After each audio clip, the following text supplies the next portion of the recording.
Good morning, everybody. Good morning and welcome to the Dali Museum. We're happy to have all of you with us today. We have a huge crowd. We welcome everybody from AARP who have joined us. Hopefully everybody's comfortable next door as well since we're in overflow today.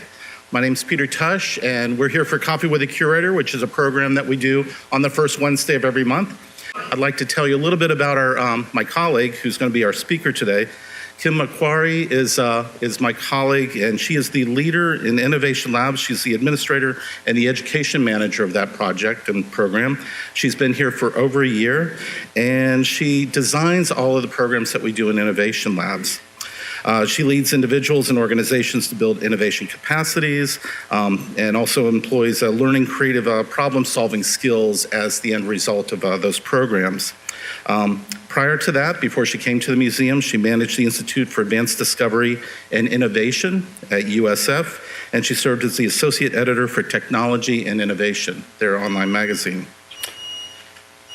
She taught courses prior to that on creativity and has interviewed and written about some of the greatest innovators and innovations of the modern era. So that was a big part of what she did at USF. She has a BA in English from the University of Cincinnati.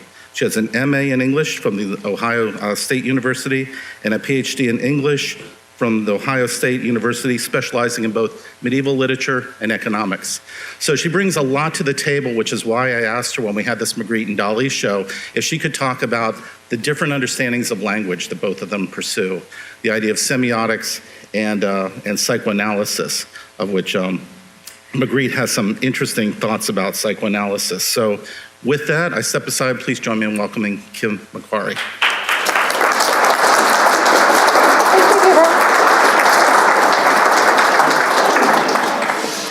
Good morning. Thank you for joining me, and I'm going to be doing something a little bit different than I am normally doing, which Peter says I run the Innovation Labs.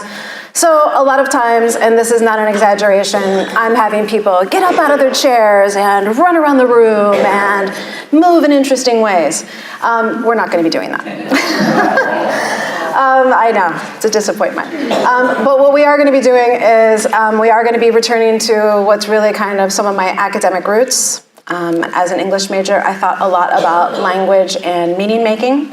And in honor of Magritte and Dali, who both complicate ideas of meaning, you'll notice that the title that Peter had for my talk, which was Semiotics versus Psychoanalysis, is not where I finally landed. I finally landed on a different title, Magritte, Dali, and the Making of Meaning. So even in the process of coming up with this title, there's a lot of slipperiness to be had here. Now, this talk is based on a very simple premise, but it's a simple premise that has a very complex underbelly. How so? As humans, we have a basic need to make meaning, and we engage in this process through the use and interpretation of language or a system of signs. That's words, images, objects, gestures, etc. Simple.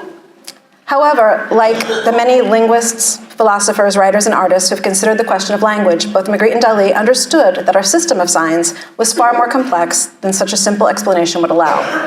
And that if we were to accept such a simplistic and referential view of language, then it would produce a conventionalized, simplified, and ultimately false view of the world.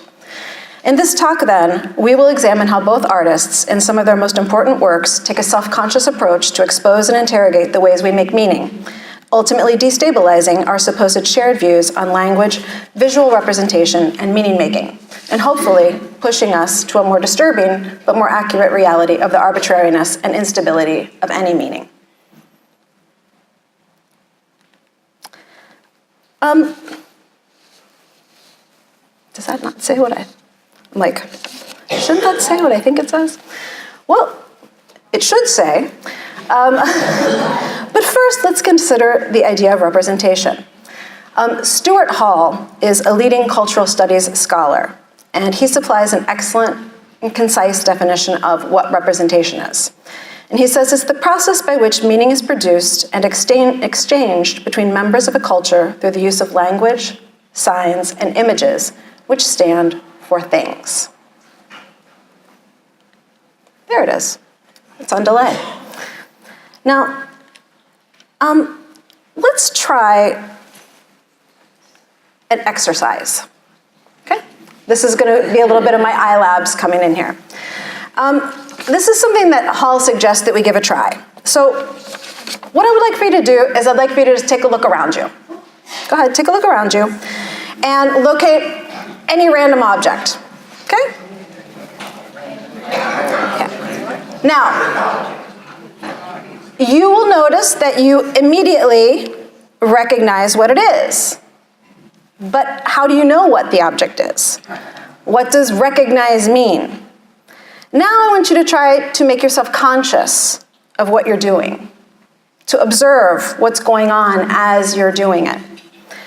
You recognize what it is because your thought process decodes your visual perception of the object in terms of a concept of it which you have in your mind.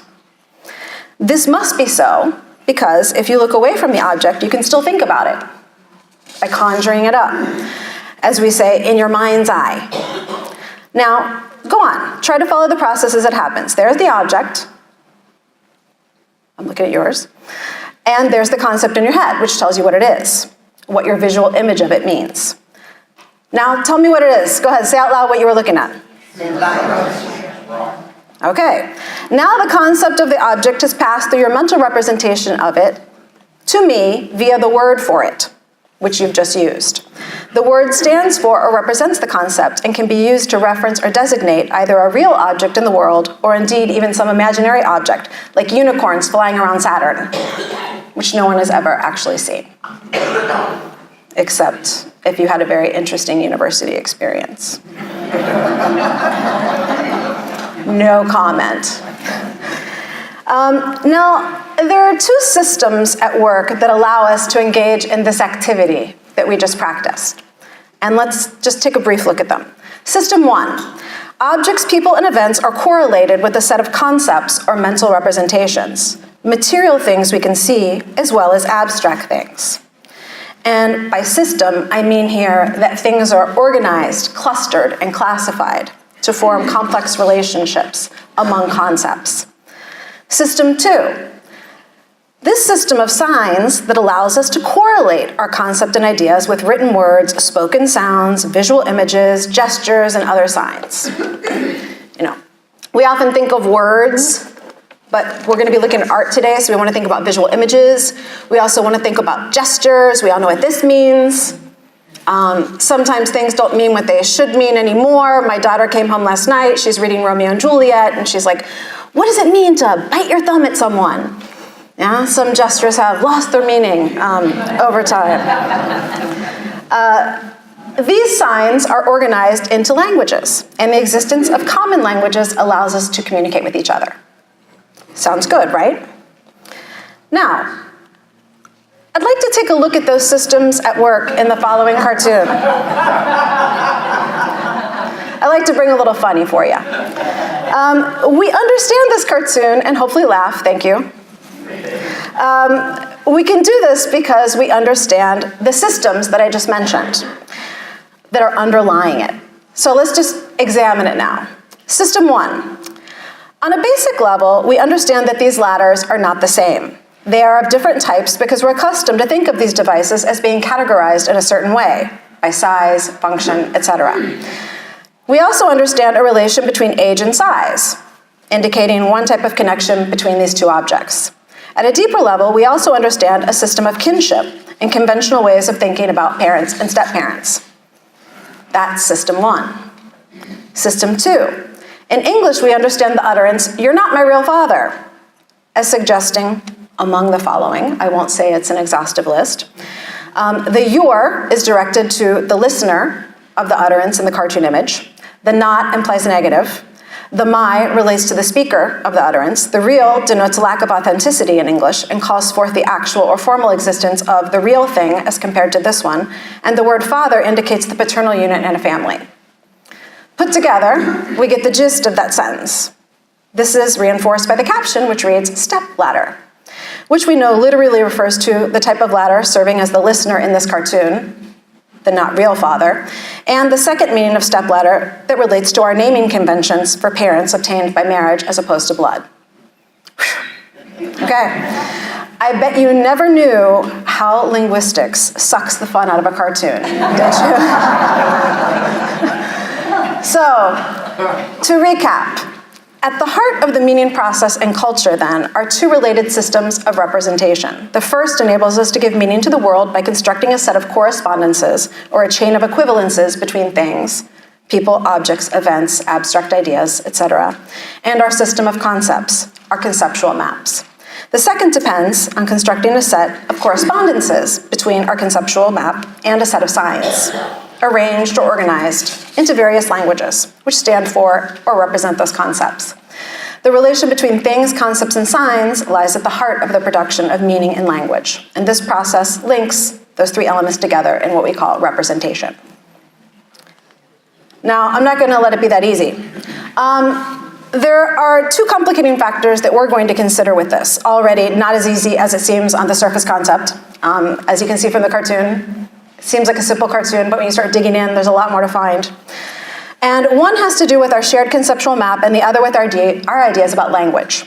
The first has to do with the idea that we have shared ideas of the ways in which the world is divided up, categorized, systematized, etc. The complication here is that these systems change across times and across cultures. For example, in the preference to Michel Foucault's The Order of Things, he ponders a passage from the writer Bourges, which I will quote at length because it's quite extraordinary. Foucault writes, "As I read the passage, all the familiar landmarks of my thought, our thought, the thought that bears the stamp of our age and our geography, breaking up all the ordered surfaces and all the planes with which we're accustomed to tame the wild profusion of existing things, and continuing long afterwards to disturb and threaten with collapse our age-old distinction between the same and the other." This passage quotes a certain Chinese encyclopedia in which it is written that animals are divided into A, belonging to the emperor, B, embalmed, C, tame, D, sucking pigs, E, sirens, F, fabulous, G, stray dogs, H, included in the present classification, I, frenzied, J, innumerable, K, drawn with a very fine camel hair brush, L, etc., M, having just broken the water picture, N, that from a long way off look like flies. In the wonderment of this taxonomy, the thing we apprehend in one great leap, the thing by means of the fable is demonstrated as the exotic charm of another system of thought, is the limitation of our own, the stark impossibility of thinking that. So the way that that Chinese encyclopedia classifies and describes animals is something that, in our own Western thought, is not possible for us to comprehend. Now, I put these side by side because this might help explain a little bit better. So think about how different what I just read is from our own way of classifying animals, which might involve size, species, type of ambulation, habitat, etc. We very simply don't conceive of the world in the same way as the culture that wrote the encyclopedia entry. I include for comparison here a graphic derived from ancient Greek philosophy, a more direct precursor of our own way of chunking up the world. And we can see how much easier it is to get this map than the one alluded to by Foucault. That one makes sense to you, doesn't it? Animal, tame, wild, footed, winged, swimming. I prefer painted with the fine camel hair brush. So interesting. Now, the second complication has to do with system 2, our ability to use signs that correlate with concepts to communicate with others. Now, in essence, it's the very nature of language that's at stake, and here we're going to interpret language broadly, as we will throughout the presentation, to include signs, images, gestures, etc. For around 7,000 years, a debate has raged around the nature of language itself. So we're going to take a little brief historical tour to see what all the fuss is about. And you probably will recognize my image here. This is the famed Tower of Babel. So let's start with the biblical view of language. Here we have a convention of naming of things with the right names. Having been molded out of clay in God's image, man, Adam, becomes physically similar to God and can too speak and thus name and rule over creation. This ruling over creation involves subordinating it and naming it. In a real sense here, naming is knowing. Adam automatically gives the right names to things. In Genesis, it's told how God brought all the animals and birds that he created to Adam to see how the latter would name them. In this regard, Adam is similar to Plato's idea of the name giver, which we will see in a minute. In fact, Adam becomes as God in this respect. As shall become obvious in what follows, this part of Genesis would become one of the most important texts in Western thinking, including the Western study of language. In general, it would become interpreted as follows. Man received his language, which is a part of the soul, from God, when he breathed life into Adam. The language spoken by Adam is the language that God speaks. And that's why Adam and others in the Bible can have conversations with God to begin with. In later writings, this language would be called Adamic language, a language that Christians believe was invariant until the confusion of tongues that occurred at Babel. Back to that slide, Babel. More than anything, though, language would therefore become understood as a knowledge device, an objective instrument that orders our thoughts and refers to the outer world, as well as structures in this world. That language as a communicative device for humans was understood to be a secondary thing. It's kind of like, thanks, God, you let us talk to each other. But that isn't really its purpose. Its purpose is to know things. Because of that, this is going to lead to a conception called realists in language, who would argue that universal terms like human, cat, etc., are truly existing entities, and that they can be used to call forth ideas of specific things, like a specific human named Socrates. Moreover, we would understand that saying that something is human would tell us something about the essence of that thing. That is, words really mean something in this conception. This is going to be contrasted later with nominalists who will argue that particular things exist independently of these universal concepts. But we'll get there in a minute. Now we're going to take a look at Plato. Now, I put up here this idea of Plato's. Plato believed in transcendental ideas that he called forms. So there was a world of the forms, and these were these perfect transcendent ideas or concepts of things that were pure. That's not what we were dealing with. As a matter of fact, most people in Plato's conception can't even see this truth. Yes, we can't see that truth. The only time we're going to be able to see that truth is, sadly, when we die, which Plato wasn't really sad about. Death was a good thing because it would allow you to see this truth. So it's not surprising that Plato is also the philosopher that's going to get picked up by Christians because the ideas are very similar. Now, he takes up a central question. Since names are given to be true, and they're given to existing things in the world, are the names themselves also true and correct? That is, in a sense, is the biblical version that we just looked at true? Associated with this query is whether the names are given with insight into the true nature or essence of these things, and whether humans are gods that give the things their proper names. Who gives the names? This discussion is found mostly concentrated in a dialogue of Plato's called Curatorial, which was written in 360 BC. And in this text, we have Hermogenes, Cratylus, and Socrates. Socrates is my hero. I also have to tell people that. People ask me who my hero was. Socrates. Discuss the origin and nature of words, as well as their relation to the things in the world. And the dialogue starts with Hermogenes, who summarizes the views defended by Cratylus so that Socrates can then join the debate, because Socrates is always the one who wants to jump in there and mess things up, which is why he got executed. Not right now, but you know. Cratylus is said to argue that names are natural rather than conventional, which means that they have an inherent rightness and correctness or truth in them. Moreover, all things have but one true name, and those true names are the same for all humans. Hermogenes, on the other hand, argues that the correctness of names or the truth value of names lies in their conventional use. That is, it's just because we say so. Rather than a divine entity or a certain class of humans, all humans agree on the words they give to certain things. Therefore, the given name is always true and correct, even if one would choose to give the same thing a different name in the future. A rose by any other name would smell as sweet. As such, we have two positions here. Are names natural in giving us knowledge, or are names conventional and not really telling us anything inherently about those things? This is when Socrates comes in, and he reasons as follows. Suppose I would give the name human to a horse and the name horse to a human. In this case, in my private language, horses would be called humans and humans would be called horses. However, if one accepts that one can speak the truth as well as that one can lie, then there must exist a true and a false language.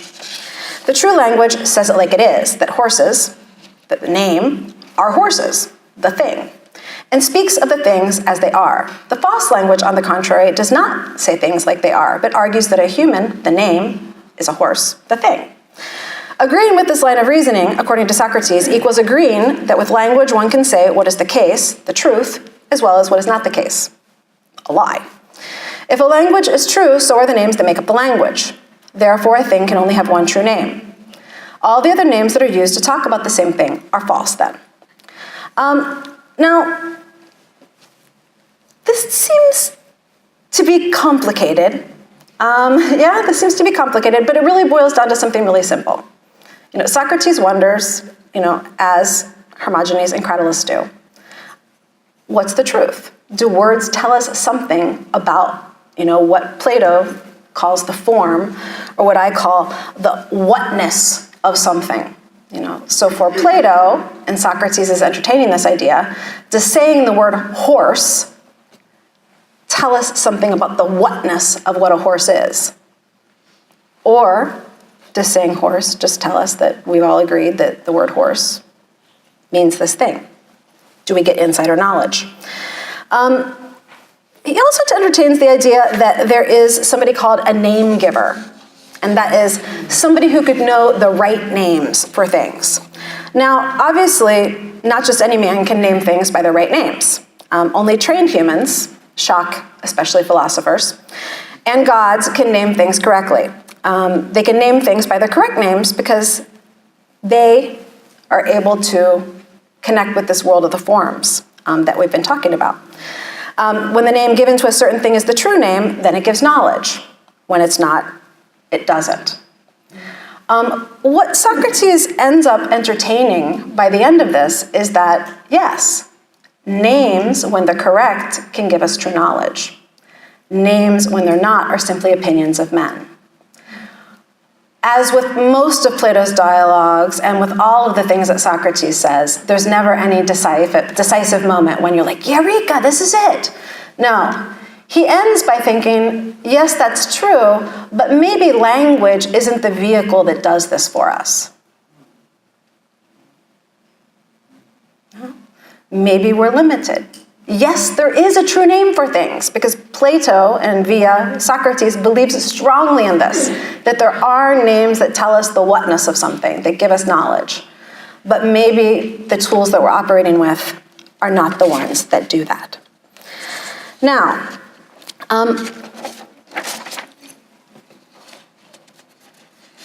if you've read any of Plato, you'll know that this is why he goes round and round in all of his dialogues trying to define something over and over again, like justice. He's trying to get to the whatness of what something is.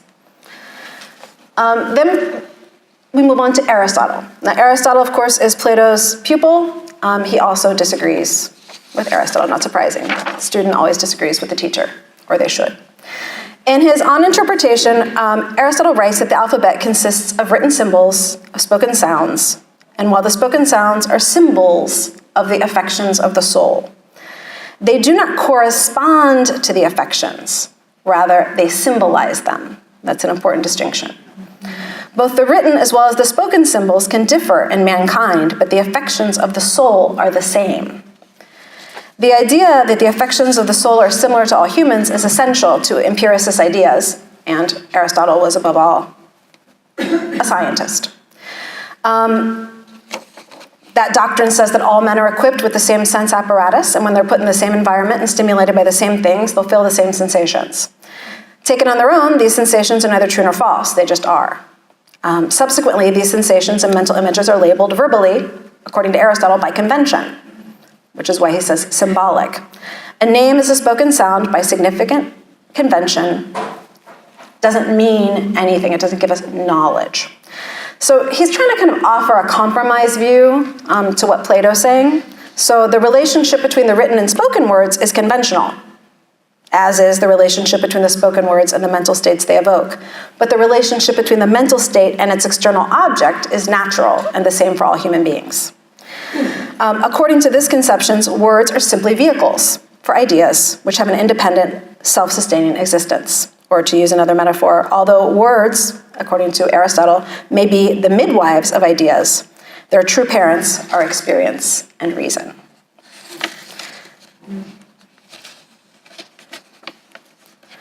Now, during the more recent past, the validity of this referential approach to language, that is, thinking that language is used mostly to refer to things in the world, has been called into question by what linguists call the social turn. And within the social turn, human cognition is not understood to be a neutral linguistic device that is fine-tuned to retrieve actual knowledge of the physical world. Rather, both language and human cognition are understood to be an outcome of biological and social enculturation processes.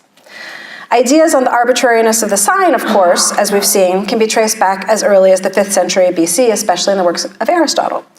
But it's especially during the Enlightenment and later that one can find the foundations of the social turn that would characterize theorizing on language in the 19th and 20th centuries.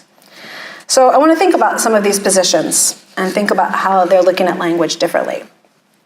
Now, this general movement was helped along by a few things, and one of those was our explorations of the New World and our discovery of so-called primitive cultures that caused people to re-examine things like language and culture. So we were finding cultures that, to our eyes, were less developed than our own. And because of that teleological view of history that people had, that things were always tending towards more advancement, more complexity, more betterness, then people started to think, that Adamic view in which language was given to Adam and then somehow we fell off from that, maybe that's not how things really are. Maybe what is true is that Adam's grasp of language was actually a human grasp, and so in that sense was separated from the truth, and we're actually moving, as we develop societally, towards more truth. Now you can see how this really conveniently fits into the white European conception of themselves. You know, who's tending more towards truth? We are. You know, the upshot was that culture was argued to separate us civilized folks from beasts. Now Hobbes, I could have picked Locke or tons of people, but I love Hobbes. So Hobbes is among those who introduces us to the idea that language is what allows us to transcend our natural brutish condition to come together with others and live as a society. That's what its function is. It's a civilizing function. It allows us to get along and talk to each other. So language is no longer understood to be a present or a gift from God. Rather, language became characterized as a human and social rather than a natural invention, as well as convention. In his Leviathan, Hobbes would write that language is a human invention rather than a divine gift. Language enables social life. Without language, there had been amongst men neither commonwealth, nor society, nor contract, nor peace, no more than amongst lions, bears, and wolves. The cultural intuition of this era is that more than anything, language enables and facilitates culture. As a consequence, language is not understood as part of the domain of nature. Rather, language is what enables social cohesion within Hobbes' view of the Commonwealth. In other words, language is something whereby the Commonwealth can signify to one another what he thinks expedient for the common benefit. Language thus becomes a social and a political instrument. It's a communicative device that bonds humans in social life rather than providing true and objective knowledge of some physical world. Language also remained associated with thoughts, especially moral thoughts, that distinguish man from brutish animals. That's the reason why language cultivates and civilizes. It brings humans outside of the natural domain into the cultural realm. In the natural domain, this is what we are. It's only in the cultural domain and through the advanced use of language that we become something different. So although languages originate as natural human inventions, the subsequent development of languages is first and foremost interpreted as a social and cultural event rather than a biological one. Now, some more funny for you. It says, did you know that suburban white males have over 100 words for lawn? So the social turn in language becomes more extreme in modern scholarship, and I just want to touch on this for a second. For example, some scholars suggest that different languages will result in different forms of reasoning.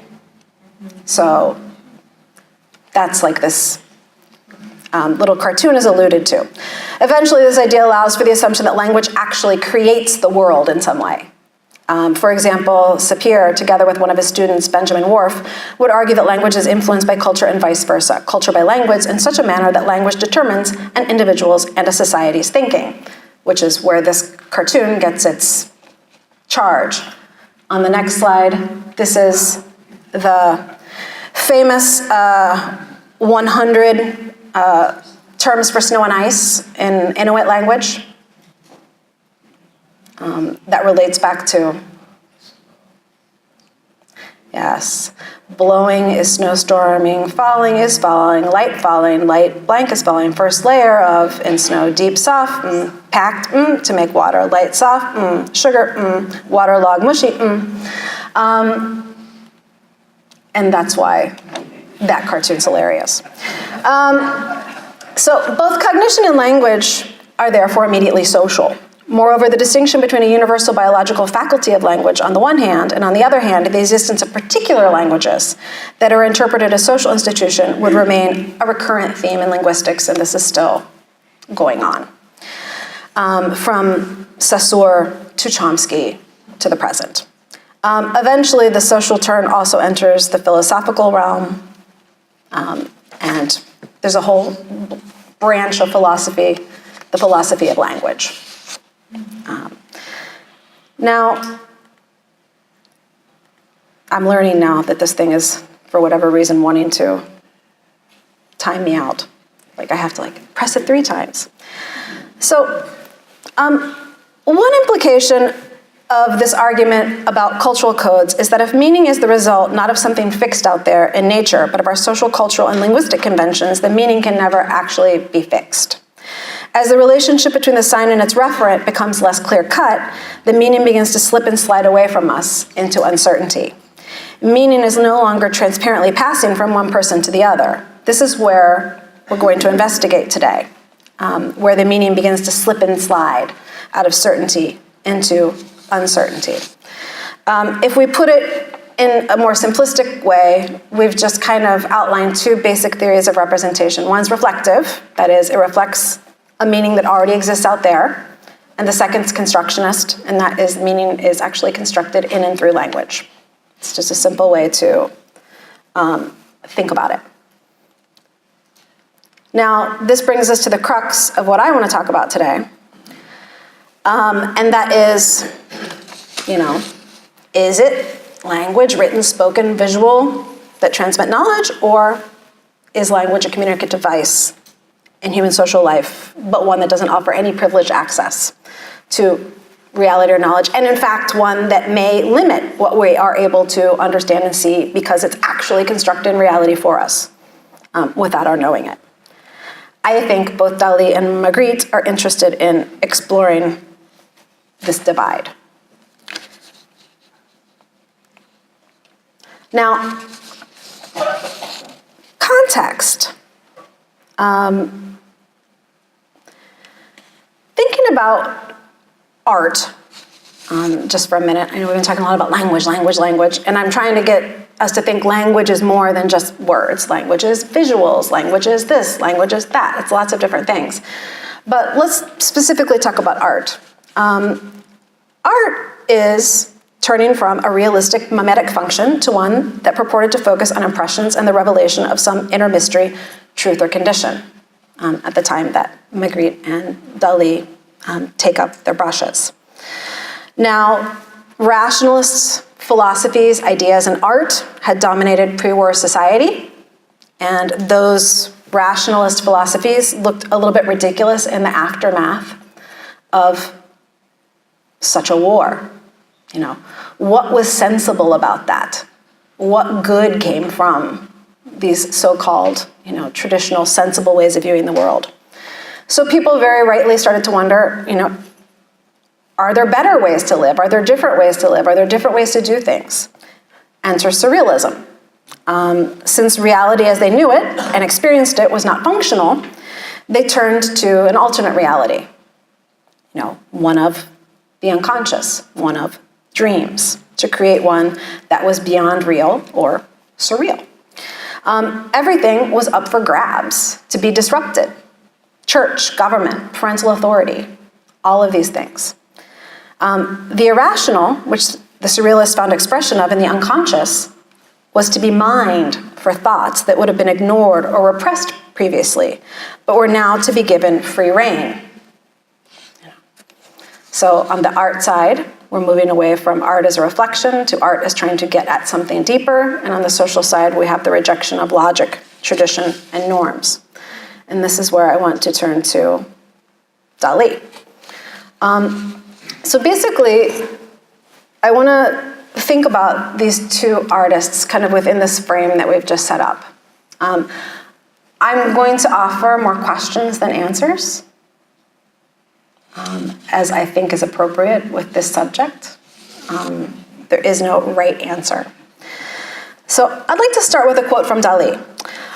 Notwithstanding the normality of people who fill the streets, their actions betray a painful automatism. Everyone is painfully twisted and agitated by systems they believe normal and logical. Nevertheless, all their actions, all their gestures are guided unconsciously by the world of irrationality and conventions, the images half seen in dreams and then lost. This actually puts me in mind that when we were reviewing our ideas about language earlier, we skipped over the philosopher with whom Dali has perhaps the most affinity, and that's Heraclitus. Heraclitus informs us that the oracle at Delphi neither utters nor hides meaning, but shows it by a sign. In such philosophical fragments of Heraclitus and other pre-Socratics, we find the roots of the conviction that a sign has connections to something that must ultimately remain obscure, hidden, and invisible to us, unless we know how to interpret it. Like Dali, Heraclitus sees the great majority of human beings as lacking understanding. He says that most people just sleepwalk through life, not understanding what's going on around them. Yet experience of words and deeds can enlighten those who are receptive to their meaning. On the one hand, he commends sense experience. The things of which there is sight, hearing, experience, I prefer. Again, these ancient Greek philosophers, scientists. On the other hand, poor witnesses for men are their eyes and ears if they have barbarian souls. And of course, barbarians for Greeks just meant people who didn't speak Greek. Everything just sounded like bar, bar, bar, bar. Thus, while sense experience seems necessary for understanding, if we do not know the right language, we can't interpret the information the senses provide. This is where Dali, as with the other surrealists, accepting importantly Magritte, as we shall see in a bit, see the potential for psychoanalysis and for the turn to Freud. It provides us with a system for understanding the things that we perceive, for understanding them in a different kind of language. You get in the sense now I like cartoons, right? So here we have a lady who's sleeping, and she has a little dream bubble above her with a lot of like really interesting images. There's a cloud, there's a bird, there's a dog, there's a man, there's a boat, there's a dollar sign, there's a number 3. And in the thought bubble it says, for latent content, see your psychiatrist. So Freud was very influential for the surrealists and especially for Dali, and I especially want to focus on his work, Interpretation of Dreams, which I'm certainly not going to do justice to. It's a couple of 100 pages, and I've got, 5 minutes? But he wants to think about dreams. And this is an important connection to Dali because Dali often referred to his paintings as dream photographs. Very purposefully, evoking that connection to Freud. So what did Freud basically say? He says dreams are wish fulfillments, even when they don't seem that way, that we can read by deciphering their special language. Some of them are more obvious than others. So for example, he's really proud of himself. This is one funny thing when you're reading, you get the tone of some of these authors. He's really proud of himself because he's like, I have a dream and I can have this dream whenever I want. All I have to do is eat olives before I go to bed. Or any other salty food, because then he'll have a dream about taking a drink. And he's really like, yeah, go me. Those are the obvious dreams. Other times, the material might be connected to something that our unconscious is repressing. And in that sense, it emerges in our dreams only in a disguised form, which must be interpreted in a more complex way by revealing hidden meanings. And this is the linguistic operation of psychoanalysis. So I'm just gonna go through some of the main concepts that I'm gonna hit on. These are not all of the psychoanalytic concepts. These are the ones we're gonna talk about. I'm not even gonna get into, Freud had two conceptions of the way the mind works. The original was the pre-conscious, conscious, unconscious, and then he moved on to his ego and superego model, but I'm not gonna even go there. Now, conscious, unconscious. It's hard for me to impart to you, living now in 2019, how absolutely revolutionary the idea of the unconscious was. People were accustomed to believe that what they thought was what they thought. And that if they could understand nothing else in this world, they could understand themselves and their own thoughts. Freud suggested that actually, whatever you think your conscious is like the tip of an iceberg. And that most of everything that's actually pushing, motivating us is under the surface in our unconscious. We, secondly, can only know the unconscious in indirect ways through sustained interpretive work because what's in our unconscious are things that we don't want to acknowledge, which is why they're in our unconscious. Yes? We are repressing these things. Now, the unconscious bubbles forth in parapraxes and dreams. And parapraxes are commonly known as Freudian slips. So, Freud mentions that somebody is giving a speech and they say, here we are today to celebrate the closing of, and actually they're there to celebrate the opening, but they don't really want to be there, Or we could have a more obvious example, and please excuse my vulgarity. When I was in middle school in art class one day, my art teacher was taking attendance, and there happened to be one very well-developed young lady in our class, and when it came time to read her name, he accidentally said titties. So, unconscious bubbles forth in parapraxes and dreams. Now, of course, for Freud, dreams are the royal road to the unconscious. There's all kinds of interesting, because parapraxes, it's like one word here and there. Dreams, there's a whole narrative there to be mined for interpretation. Now, how does this work? I'm gonna get all this stuff out, sorry. Okay, so basically he said, the dream has manifest content, latent content, and meaning. It does not have manifest content and meaning. So what does that mean? Manifest content is actually what happens in the dream. I got on the bus, and I put some money in the bus thing, and the bus driver said to me, blah, blah, blah, blah, blah. That's not the meaning of the dream. The meaning of the dream is to be found in the latent content.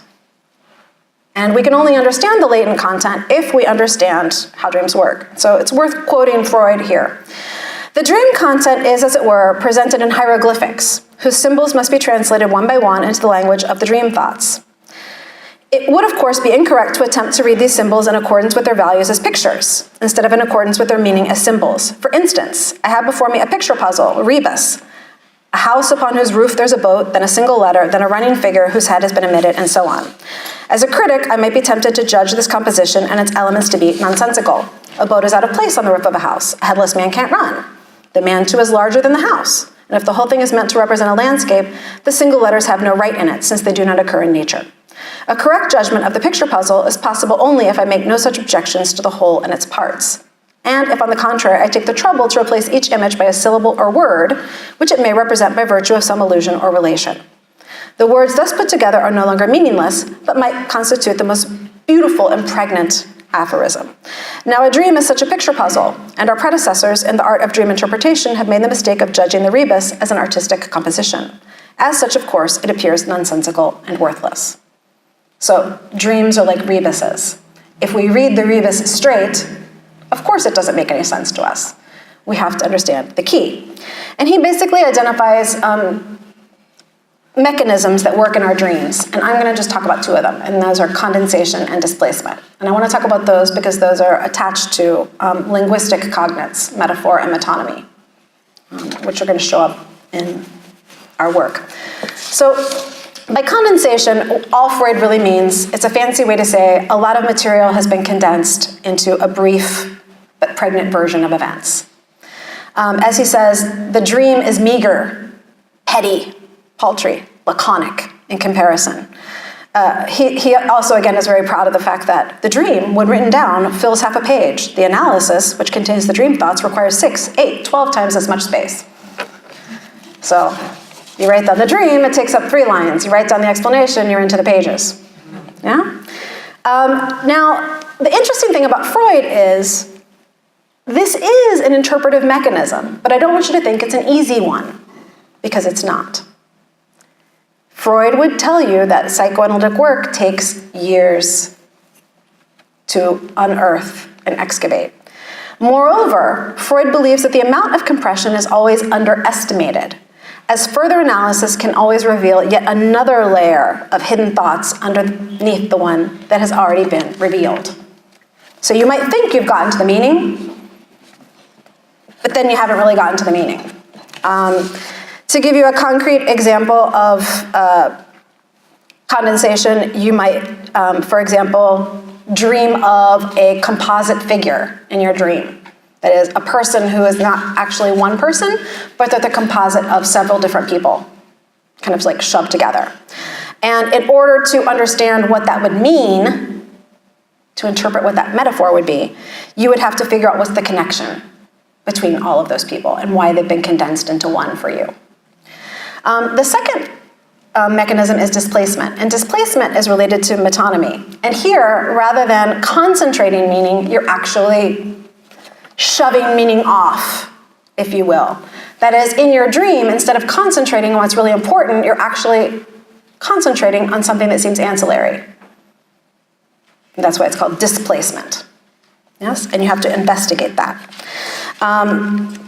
Now, for example, to give a concrete example again, I may dream of kissing someone whose face is unknown to me, but whose name on examination rhymes with the name of someone whom I do know, and this can be interpreted in this scheme as someone I may have an unacknowledged interest in. However, rather than dreaming of them directly, I dream of something that only leads me to them by following a chain of signification, one link leading to the other, leading to the other, which is why it's related to metonymy, which is a related word.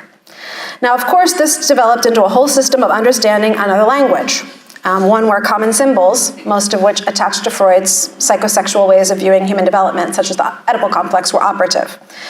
So, in short, in the Freudian view, things don't mean what you think they mean at first glance, in a simple correspondence or referential view. However, they do mean something.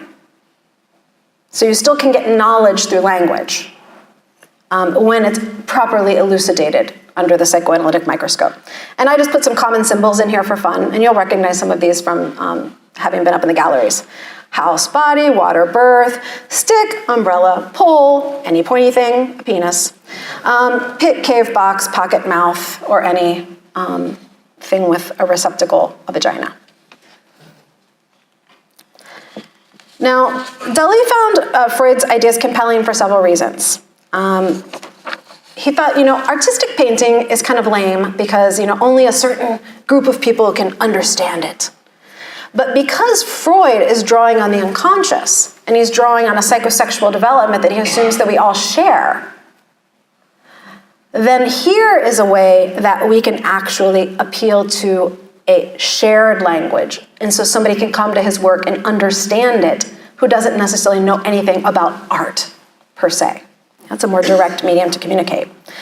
Now, we're looking at this object because, again, he felt that people had lost the ability to see the world clearly. They weren't really using their eyes.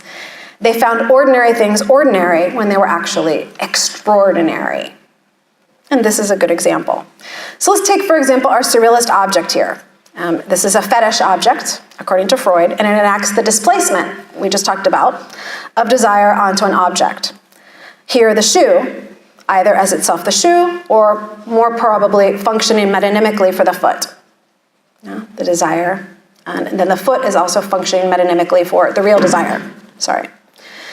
In any case, its pairing with other objects in this assemblage is suggestive of the symbolic meaning alluded to in the title. So we have an erotic photo, making manifest the sexual connection, the milk pointing to the mother, potentially the edible connection. Also, you could say a secondary meaning of that could be semen. Each part can be brought to reveal itself and give up a meaning if you only have the key.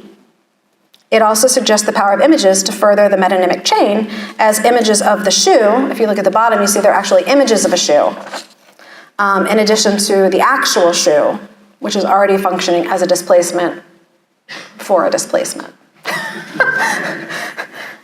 Fun. This is one I know you're all very familiar with, and this is really the locus classicus for Dali's Freudian symbolism. We have the little girl with the purse, which we've discussed, any kind of receptacle, symbolic for a vagina. The older man, whose hand shadow looks a lot like an erection. We have Dali's baby photo on the stairs. Stairs, of course, you go up and down, therefore related to sexual intercourse. And his placement of this photo opens up a bunch of potential interpretive possibilities. Is this an excavation of his sexual development, beginning as a child, a la Freud? Or is it also a la Freud an acknowledgement that insists on the sexuality of children, however uncomfortable that thought may be for us? Or is it something else entirely? Or is it all of those, or none of those? The collaged photo, the baby photo that is collaged into the painting, also brings up a complication in Dali's interpretive schema as well. The turn to psychoanalysis offers us a way to turn away from the rational, conventional, and ultimately uninspiring meanings of everyday life in favor of the irrational, the fantastic, and absurd world of dreams that can offer us real answers if we just know how to look. However, with its confusion of collaged and non-collaged elements, Dali also seems to try to thwart any easy ideas we have about what's real here and what's not. What's authentic? What's the copy? And he's throwing then the status of the sign into potential doubt. This is actually consistent with the complication that Freud throws into his own analytic processes. That is, a cigar sometimes is just a cigar. The key is how to know when that is. And Dali seems to be problematizing that here. Now, Dali does not have as many artworks that actually incorporate words as Magritte, but let's look at some and consider what the function of language might be in these works. This work, known as Sacred Heart, is the one that famously was part of the rift between Dali and his father. Here we have the outline of Christ with the words, "Sometimes I spit for pleasure on the portrait of my mother." On a superficial level, this feels exactly like the kind of anti-authoritarian church and family move that would have been loved by Breton and other surrealists. Actually, if it had been Breton who did this, I would believe that that's what it was. But Dali actually connects this to Freud and to an interpretation of dreams. He writes, Eugenie Dor saw in the said inscription simply a private insult, simply a manifestation of cynicism. I need hardly say that the interpretation is incorrect and removes all the really subversive sense from the inscription.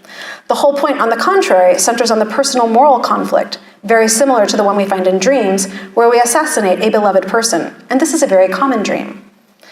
The fact that subconscious impulses often appear extremely cruel to our consciousness is a further reason for lovers of truth not to hide them.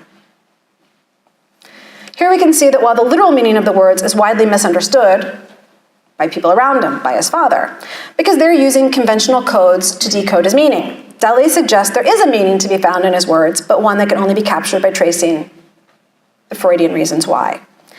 Avoiding it, because it's not a decorous thing to say, would, in Dali's mind, be akin to lying, to hiding what is true.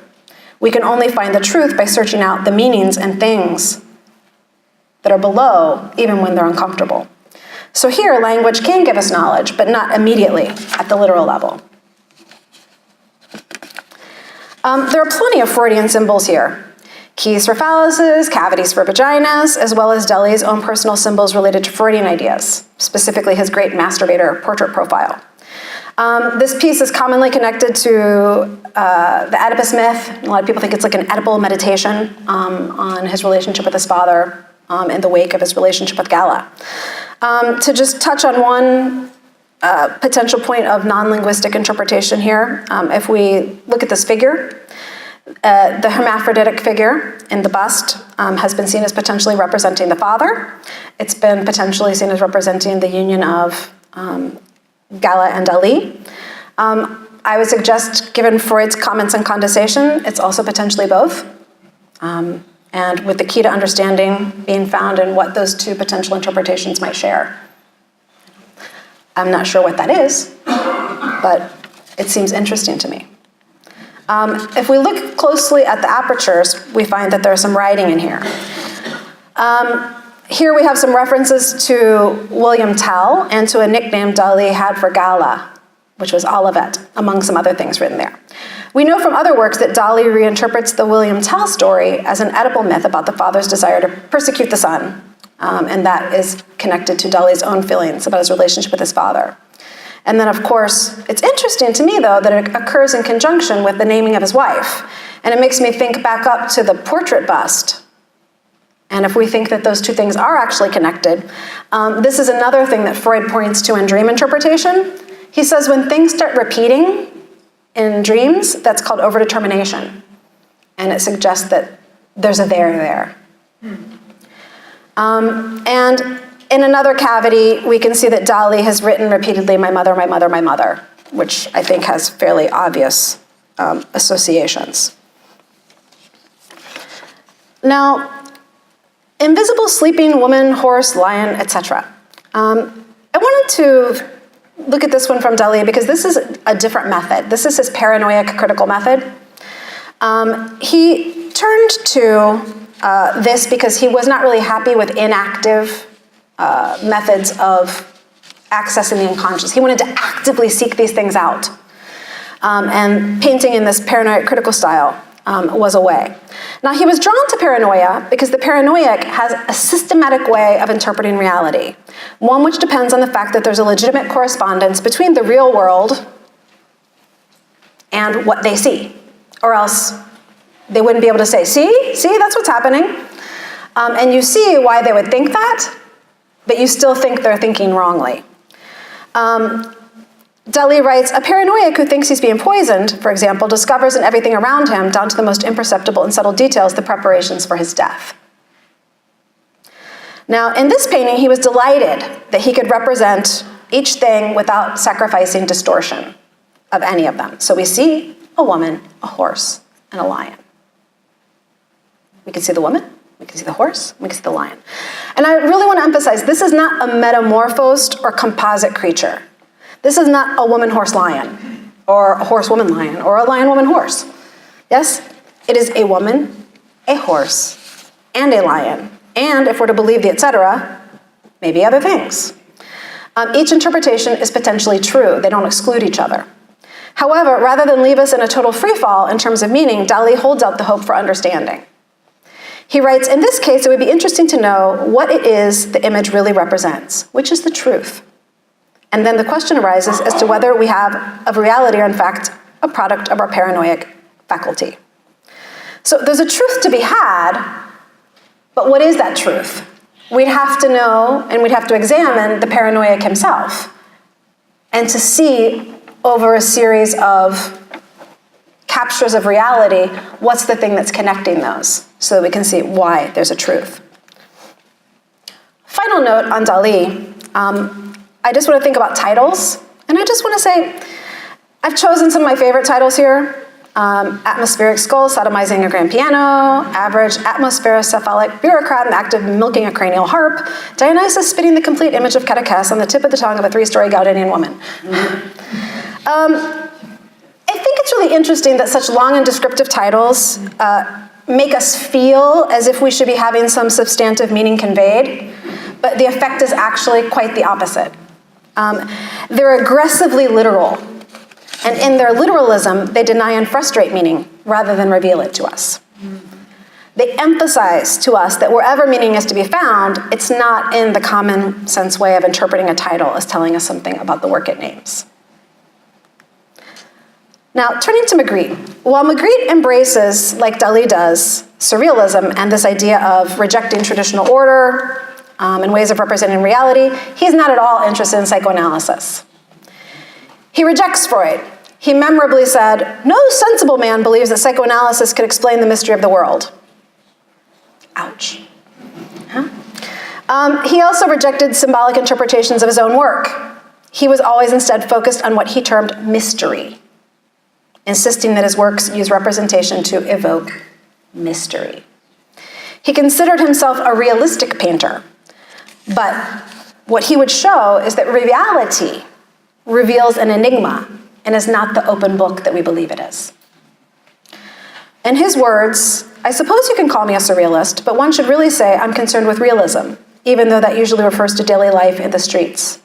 It should be that realism means the real, with the mystery that is in the real. I want to show reality in such a way that it evokes the mystery. So as we turn to Freud for Dali, I just want to take a quick look at Saussure for Magritte. I am not suggesting that Magritte read Saussure. However, I am suggesting that the currents of the things that Saussure was discussing were in the air, as it were. And he was by no means the only person thinking along these lines. So Saussure had an idea about language, and he says that it works in this little dyad. This thing is called the sign. The sign has two parts. It has a sound image. So I say tree. That's the sound image. And then the concept is the idea of tree that I have in my head. And those correspond to B, which is signifier, signified. The signifier is the sound image, and the signified is the concept. Or in the third one, the word and the image. The image is what I have in my head. These things cannot be separated. They are one thing. He says it's like writing them on opposite sides of a piece of paper. If you try to take one off, you take the other one off. They're not separable from one another. Now, there are two really important things to think about here. One is, this is an arbitrary relationship. There is no relationship between the word horse and the animal. Absolutely none. There's no reason why it shouldn't be called a big gulp. Absolutely none. The only reason that the signifier entails the signified is because there's a conventional relationship at play. Agreed rules govern the relationship. I could call a horse a cup, as long as we all agreed that that's what we're going to call it. Of course, once we have a sign, it's difficult to change it. So we all say horse anyway. Yeah? However, that doesn't mean that deep down, it's more of a horse than a cup in any inherent way. That is, there's no Platonic idea at work here that there's something about horse that tells us about the horsiness. 2, signs signify by virtue of their difference from other signs. That is, cat doesn't mean anything because it's cat. Cat means something because it's not bat or hat. Yes, we only can know something negatively not positively. There's nothing positive conveyed by the word cat. It only signifies negatively as related to other similar words. Not of what it is, but because of what it is not. Think about a traffic light. Red only means something because it's not green or yellow. Yeah? They only work in relationship to each other. Now, utterances are made understandable by a combination or substitution of elements. That is syntagmatic, and that means one thing follows the other. Like, I understand the sentence, the cat sat on the mat, because of the way that English word order goes. And then there are paradigmatic relationships, and that means in that sentence, I could say, the moggy sat on the mat. And even though, moggy, but you know what it is because it has a paradigmatic relationship to the word cat. And so you know it can be inserted in that noun place and occupy that place. So ultimately, the big takeaway here from Saussure is that it's not the individual identity of each thing, but its role in a system that generates value. And he talks about value, he doesn't talk about meaning. And of course, that's also true for visuals, like with the traffic light. Now, looking at Magritte, I wanted to start here because this painting pisses me off. And it especially pisses me off coming straight off of Dali and psychoanalytic explanations, because we see an opening and we feel invited to look inside. And as we know, the act of looking inside, as with Dali's drawers, windows, etc., is an invitation to know something, especially yourself. However, here we're denied and met with darkness. The title, too, almost taunts us with the use of the word answer, as if by looking hard enough, we might be able to come upon the answer. Instead, no amount of looking will illuminate the interior or open up the painting to any definitive interpretive force. It's never going to mean more than what it is. And this is a move that's going to become familiar. In Magritte, we're going to look for meaning, and he is going to throw up a roadblock. Now let's turn to the word paintings, and let's start with this really helpfully titled, The Use of Speech. Surely we should come away with some idea of the use of speech here, or not. Here we have a blob figure. It's a common device in various of Magritte's word paintings, which has words written in the blobs. Here we seem to read these words as maybe being labels, but they don't correspond to the blob shape in any meaningful way. There's the cannon on the top, a woman's body in the middle, tree hanging off the front. The shape of the painting denies correlation, but at the same time, it seems to leave the door open because that middle section almost looks like it could be a body. However, here we have to ask ourselves, thinking back to the idea that language structures reality, if we see it as a body because of the label or because of some real connection it has, some real meaning it has as a body, or whatever real might mean in this context. We could maybe view this as a conceptual picture painted with words. Magritte often said that words could substitute for pictures, just as pictures could substitute for words. One reading of this may be to emphasize the extreme tenuousness with which language clings to what it describes. This is the idea that arbitrariness that we explored with Saussure. There's no meaning, or at least no positive meaning in any of these words. The blob itself is also ambiguous. Is it a thing that's in front of the background that we see? Or is it an absence cut out of the background? In either case, what does that mean for the words written in it? If it's a form, is this a nod to the abstract but substantial nature of words? If it's an absence, is this a sense that language fills in a void or that it creates one? Is something lost or gained in the deployment of words here? To complicate matters further, there are several meanings of canon and more than one for tree in French. This sense of slippage between word and thing is, of course, one of the sources of disquiet that Magritte likes to work, and he works it again and again. This is a little treatise that he wrote on words and images, and I'm not going to belabor this, but just so you know, he thought deeply about this. He very much thought of himself as a thinker, even more so than a painter. He thought with paint. Some of the highlights here that he notices about the relationship between words and images. An object is not so linked to its name that we cannot find a more suitable one for it. An object encounters its image, an object encounters its name. It can happen that the object's name and its image encounter each other. Sometimes an object's name can replace an image. A word can replace an object in reality. An image can replace a word in a statement. An object makes one suppose there are other objects behind it. In a picture, words have the same substance as images. In a picture, we see images and words differently. In this picture, Magritte seems to be obviously the key to dreams. This is kind of a joke, too, for somebody who's already dissed psychoanalysis. Yeah, this is not the key to dreams. Spoiler alert.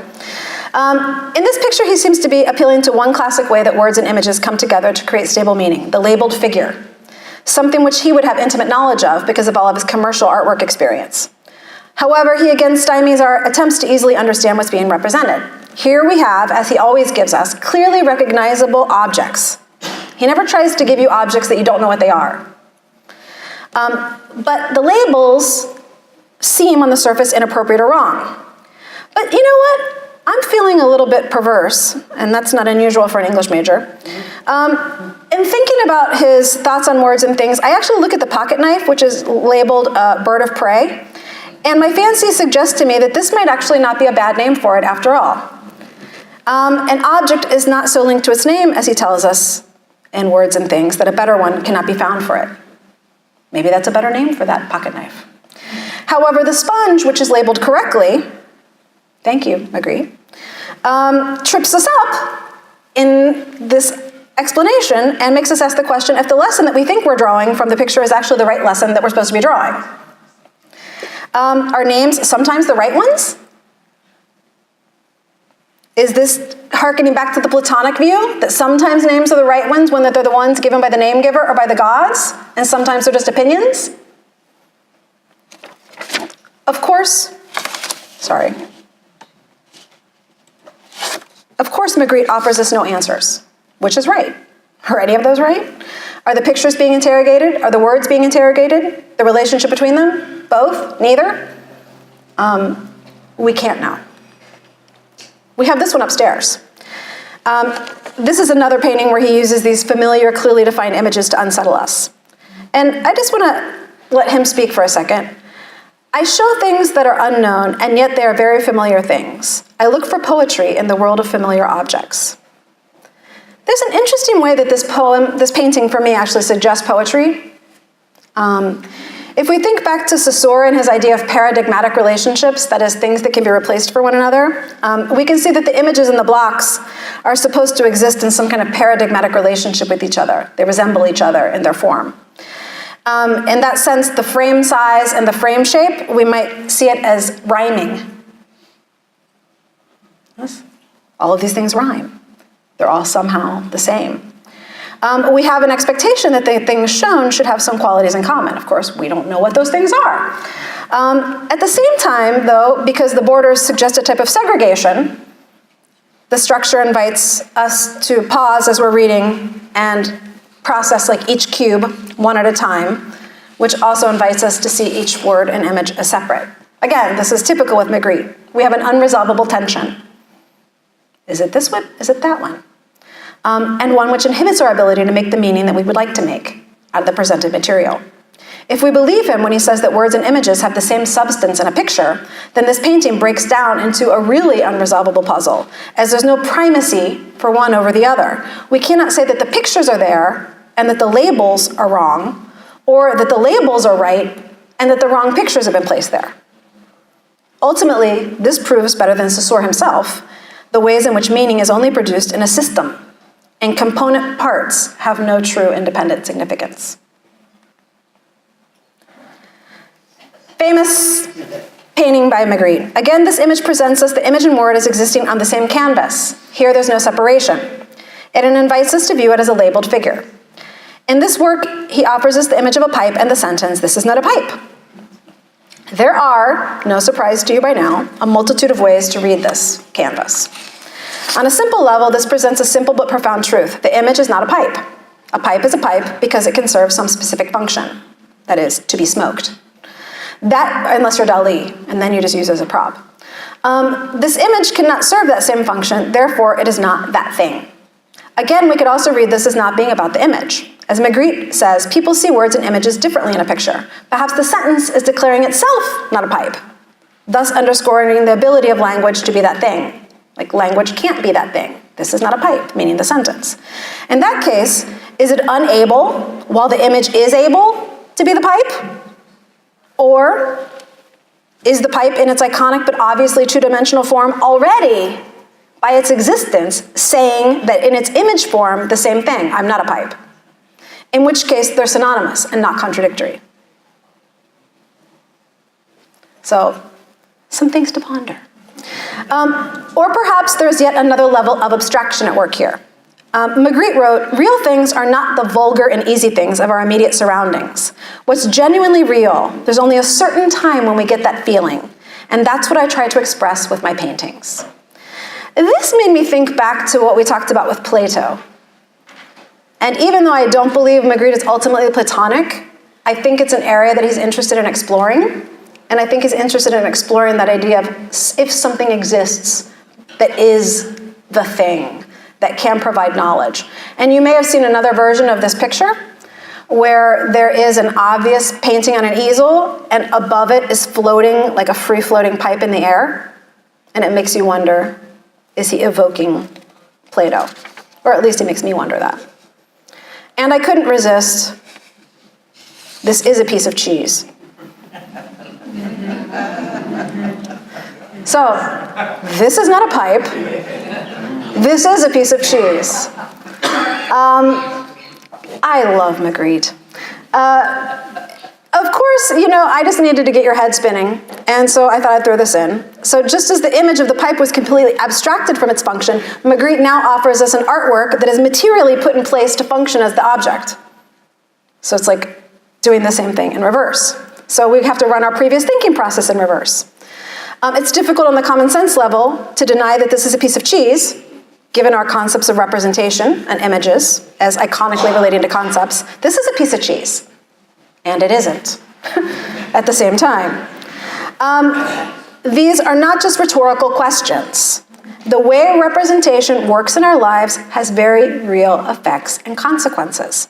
I want you to think back, maybe a couple of years, you remember the story of a college professor who asked his students to write the name Jesus on a piece of paper, and then to put it on the ground and step on it.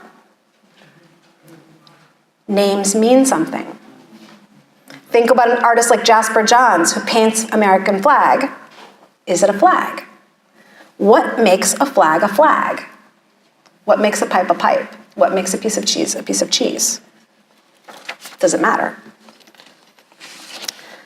This is the Palace of Curtains. And this I just wanted to throw in here because I wanted to show you that Magritte, in his own way, like Dali, is highly experimental.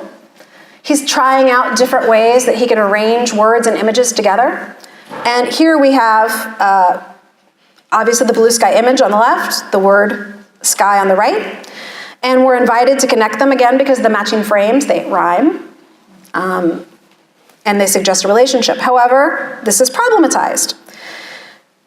We've just talked about the fact that words are arbitrary.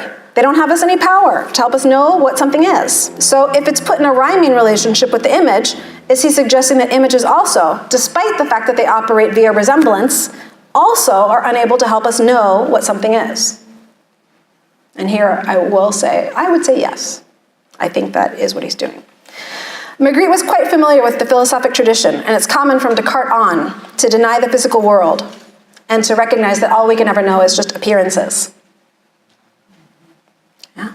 And that may or may not be what really is. And I wonder if that's what he's playing with here. Like, all we can really know are appearances. And Foucault, who wrote about Magritte and was a great admirer, and Magritte admired him right back, also took this very hardline interpretation and said absolute knowledge is impossible because we only know things through representation. We would have to be able to get outside of the system of representation in order to see things as they really are. And that's not possible. Like, if you want to take a metaphor, it's like having a page of writing and you're one of the letters. You can never know what's written on that page because you can never get outside of that system to see it. Secret Player. This painting just rocks my world. He always is saying, I like to show you real things, and these are real things, But what he does is he puts them in such a juxtaposition that we're like, okay, these are real things, but what in the hell are they in that particular combination? Yeah? That is, thinking back to Saussure's syntagmatic relationships, he's denying us interpretation because syntagmatically this doesn't make any sense. This doesn't come together as a sentence, if you will, that makes any sense. But he's faithfully reproducing these objects in order to throw us off. I like to think that this painting is kind of an exemplar of that famous surrealist formulation. Beautiful, like the fortuitous encounter of a sewing machine and an umbrella on a dissecting table. And then, of course, we have the curtain there. And the curtain's obviously, a lot of people think theater. Is it real? Is it not real? But he's also a very well-read man, especially in the philosophical tradition. And I also think this is a reference to the story of Zeuxis and Parrhasius, who had a painting contest. And Zeuxis painted this really great still life, so good that, in fact, birds came and ate from it, or tried to. And he's like, yeah, I'm awesome. And then people went over to Parrhasius's work, which was covered by a curtain, and they're like, okay, take away the curtain, let's see what you got. That was the painting. It was a painting of a curtain. And it was obviously done so well that they were fooled by the skill. But thinking like Magritte, they were also certainly fooled by the expectation of the visible and the not visible, and the ways in which we privilege the visible. The ways in which we privilege the not visible. We're always looking for what's behind the thing, what's hidden. And that's something I think that Magritte would like to break us of. He revels in the power of the visible to confound us. No hidden meaning required. And the last painting I want to look at from Magritte is The Human Condition. And I just wanted to look at this because here, if Heraclitus and the sign is mysterious and we have to know how to interpret it, is the philosopher go-to for Dali,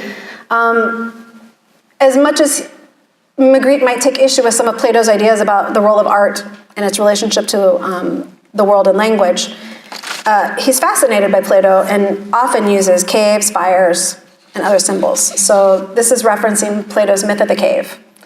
And in Plato's myth of the cave, we have people who are living in a cave, and they're seated, and they're all facing forward, and there's the wall there. Behind them, there's a fire, and there are figures passing to and fro in front of the fire, but because they can't turn around, they can't see that. All they see is the shadows. So they think those shadows are real, and that's what they think the world is. It's only if they were able to get up and to go outside of the cave that they would be able to see things that they really are, eventually. And if you've ever watched The Matrix, that's why they ripped off the plot line. Plato's myth of the cave. Thank you, ancient Greeks. This obviously is an allusion to that. And maybe this is the moment where people are coming out of the cave. But what's interesting here is that Magritte is throwing the knowability of what they're about to see into doubt by showing that what is on the canvas is the same as what's outside. And this does relate to what Plato says. Plato says that when people first come out of the cave, it'll be easier for them to look at shadows and reflections because the sun will hurt their eyes. And the sun obviously is truth.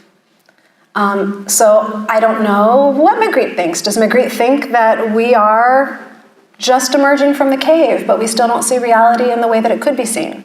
Is he suggesting that there is a reality to be seen if we could only find the sun? In which case that would put him much more in line with Dali, and Dali's idea that psychoanalysis offers some kind of interpretable system, however complex and multiplicitous it might be. And then to end where I ended with Dali, on titles. His titles don't help us. His titles are not descriptions of the pictures, and the pictures are not illustrations of the titles. Rather, they add another layer of what I call seeing behindedness. in Magritte. That's how I've come to think of it. Again, I would argue it's not unlike Dali. Dali also, with his titles, is frustrating our attempts at meaning, but he's doing it by being over-literal, whereas Magritte is doing it by being enigmatic. And then these last two paintings, I would just suggest are kind of like keys to the ways that we can understand Dali and Magritte.